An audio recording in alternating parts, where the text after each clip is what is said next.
السلام علیکم دوستو، اردو نیوز کی ایک اور ویڈیو کے ساتھ آپ کی خدمت میں حاضر ہوں۔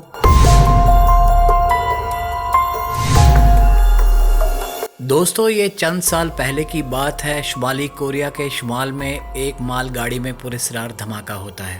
یہ دھماکہ اتنا زوردار تھا کہ اس کی شدت ریکٹر اسکیل پر 3.6 نوٹ کی گئی، جو درمیانی درجے کے زلزلے کے برابر ہے۔ اس دھماکے میں درجنوں لوگ مارے گئے اور قریبی دیہات کو جو 10,000 افراد پر مشتمل تھا خالی کرا لیا گیا۔ اس واقعے کے بعد شمالی کوریا نے اپنی رپورٹ میں بتایا کہ مال گاڑی میں کچھ آگ پکڑنے والا کیمیکل تھا۔ شارٹ سرکٹ کے باعث اس میں آگ لگ گئی اور زوردار دھماکہ ہوا۔ شمالی کوریا کی حکومت نے اس جگہ کو سیل کر دیا اور کسی کو وہاں جانے کی اجازت نہیں دی گئی۔ سب سے اہم بات یہ تھی کہ شمالی کوریا نے اس علاقے میں 5 سال کے لیے موبائل فون استعمال کرنے پر مکمل پابندی لگا دی اور تمام سگنل ٹاور ہٹا دیے گئے۔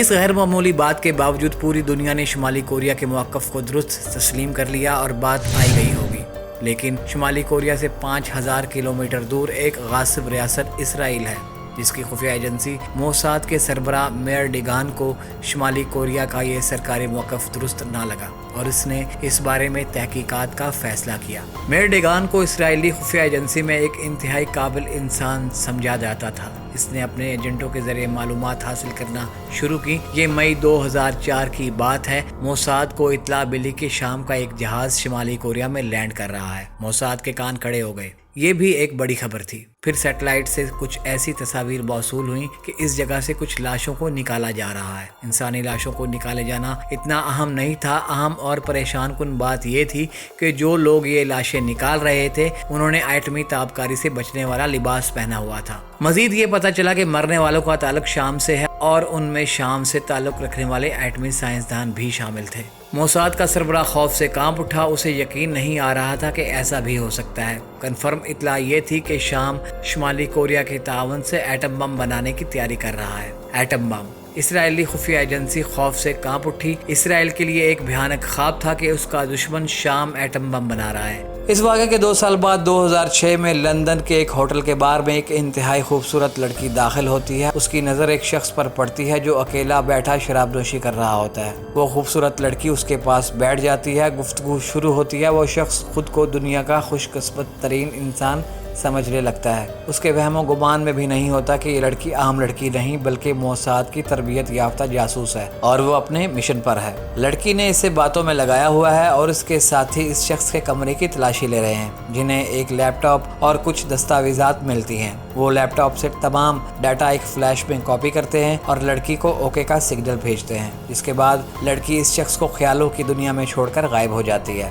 یہ تمام معلومات چند منٹوں میں موساد کے ہیڈ کوارٹر پہنچ جاتی ہیں۔ موساد نے یہ تو پتہ چلا لیا کہ شام ایٹمی ہتھیار بنانے کی کوشش کر رہا ہے، لیکن یہ ایٹمی پلانٹ کہاں ہے اور کام کہاں تک پہنچا، موساد کو یہ معلومات نہیں مل سکی تھی۔ شام نے اس معاملے کو کامیابی سے خفیہ رکھا ہوا تھا۔ امریکی CIA بھی اس کا پتہ نہیں چلا سکی تھی۔ اسرائیلی خفیہ ایجنسی کے ایجنٹوں نے شام میں ایٹمی ری ایکٹر کی تلاش شروع کر دی، لیکن وہ ناکام ہو گئے۔ پھر اچانک موساد کے ٹیلی کام سیکشن نے سیٹلائٹ کے ذریعے شام کی ایک مشکوک عمارت کی تصویر دی۔ اس تصویر کو بار بار دیکھا گیا۔ موساد کو شک ہوا کہ یہ عمارت شمالی کوریا کی ایٹمی پلانٹ والی عمارت سے ملتی جلتی ہے اور اس کی ریپلیکا ہے۔ موساد کے ایجنٹوں نے اسرائیلی وزیر اعظم ایہود اولمرٹ کو ناکامی سے آگاہ کیا گیا اور ایک تجویز دی گئی کہ شام میں اسرائیل سے ایجنٹ بھیجے جائیں جو اس بارے میں معلومات حاصل کریں کہ شام کا ایٹمی پروگرام کہاں تک پہنچا۔ اسرائیل کو ڈر تھا کہ اگر اس جگہ ایٹمی ہتھیار موجود ہوئے اور انہیں تباہ کرنے کی کوشش کی گئی تو اس کے اثرات سے اسرائیل بھی محفوظ نہیں رہے گا۔ اس مشن کے تحت اسرائیلی فوج کے ایک special elite black operation unit کو منتخب کیا گیا۔ اگست 2007 کی ایک شب یہ اسپیشل یونٹ لو فلائنگ سائلنٹ ہیلی کاپٹر کے ذریعے اپنی کارروائیاں شروع کرتے ہیں۔ یہ بہت خطرناک آپریشن تھا۔ ہیلی کاپٹر زمین سے 100 فٹ کی بلندی سے بھی کم پر پرواز کر رہے تھے تاکہ شام کے ریڈاروں سے بچ سکے۔ یہ ہیلی کاپٹرز القبا ایٹمی پلانٹ سے 1 کلومیٹر دور اترتے ہیں۔ آپریشن یونٹ کے ارکان تیزی کے ساتھ وہاں سے زمین کے مختلف نمونے حاصل کرتے ہیں۔ اس یونٹ کے اراکین کو معلوم تھا کہ ان کی ذرا سی غلطی ان کی موت کا سبب بن سکتی ہے۔ یہ کمانڈوز ایٹمی پلانٹ کے قریب ہوتے جاتے ہیں اور وہاں سے مزید مٹی اور پانی کے نمونے حاصل کرتے ہیں۔